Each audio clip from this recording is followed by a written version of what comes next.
আমি জানতে চাইবো শ্রদ্ধেয় স্যার আব্দুল হাদী স্যারের কাছে কেমন লাগলো বন্যার গান। বন্যা, জি স্যার। তুই তো সুরের বন্যা বইয়ে দিয়েছিস মা।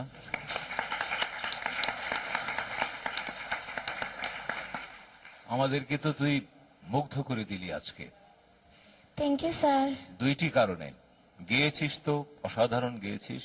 এই বয়সে যদি এভাবে এমন চমৎকার করে, এমন সুরে, এমন তালে, এমন লয়কারি করে কি করে গাইলি, সত্যি আমরা অভিভূত হয়েছি তোর গান শুনে আজকে। এবং আরেকটি কারণ, তোর বয়স আমরা যতদিন থেকে দেখছি হয়তো 1 মাস কি 2 মাস বেড়েছে, কিন্তু তোর কণ্ঠের বয়স কিন্তু, তোর গানের বয়স কিন্তু 10 বৎসর বেড়ে গেছে। Thank you sir. শ্রদ্ধেয় সাবিনা ইয়াসমিন। বসই গো আমার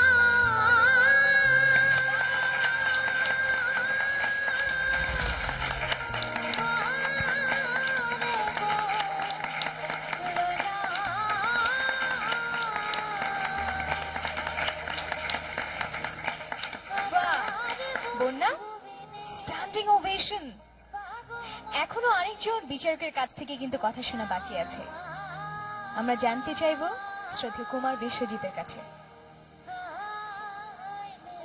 বন্যা, গানের প্রথম লাইনটা কি রে? বন্ধুরে কই পাবো সখী গো, বন্ধুরে কই পাবো সখী গো। ওই পাবো সখী। বন্ধু পাওয়ার সময় তোর অনেক অনেক দেরি। চিন্তা করে এত SMS কি করবি, সেটা অতি জরুরি। আর এই মঞ্চে করে যায় একে একে সেঞ্চুরি, সাথে আমাদের দর্শকের মন চুরি।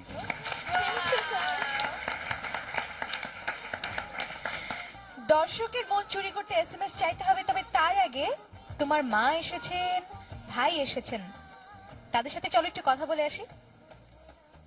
ওর বাবা ছিলেন আমার শিক্ষক, ওনার কাছ থেকে আমি গান শিখতাম।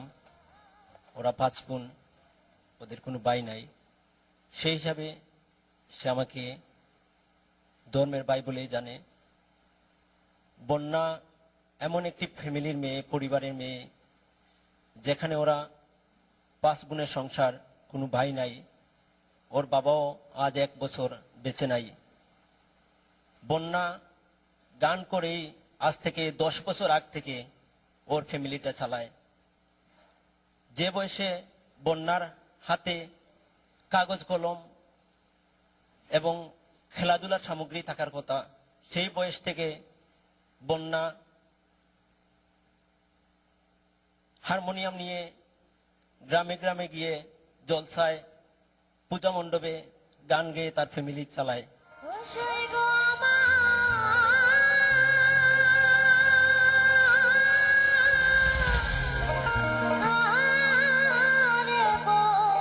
আমাকে SMS করতে হলে আপনার মোবাইল মেসেজ অপশনে গিয়ে SK স্পেস দিয়ে BONNA লিখে পাঠিয়ে দিন 6161 নম্বরে। যে কোনো মোবাইল থেকে যত খুশি ততবার।